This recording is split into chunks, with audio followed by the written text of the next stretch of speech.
Muibi, ini adalah cerita tentang orang yang dirawat di rumah sakit, tapi ternyata di kamarnya dia itu tuh angker dan udah nelan korban beberapa orang sebelumnya dia. Jadi cerita ini tuh gue dapet dari telegram kita, dari Tia namanya. Tia. Nah, jadi kejadian ini tuh yang ngalamin adalah mamanya dia sendiri di saat mamanya ini mau ngelahirin anak keduanya dia, berarti adiknya si Tia. Jadi satu hari menjelang mau operasi, si mamanya Tia ini tuh ditempatin di salah satu rumah sakit di Gorontalo.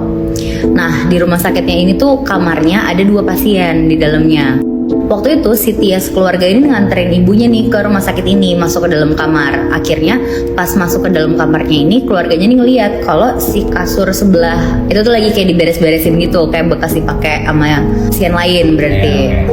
Nah, terus mamanya Tia tuh di situ langsung kayak tiduran di kasur sebelahnya itu yang udah beres. Sebenarnya tuh nggak ada apa-apa sampai sore, bener-bener nggak ada apa-apa. Tapi pas menjelang ke malam, pas malamnya itu tiba-tiba mamanya Tia tuh kayak ketawa-ketawa, nangis, kayak gitu-gitu terus.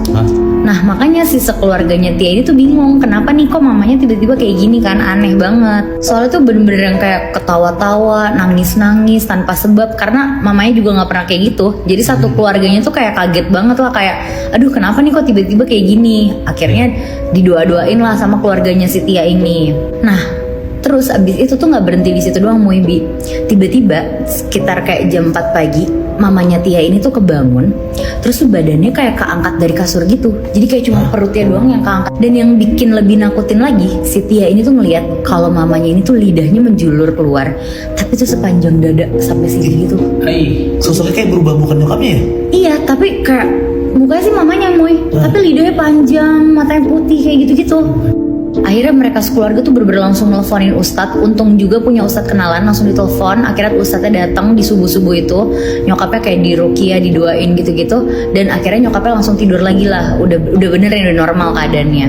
Dan kalian tahu nggak? Tadi kan pas di awal cerita gue ceritain kan, kalau misalkan kamar mamanya Tia ini berdua sama kasur lain kan, dan lagi diberes-beresin kan tadi.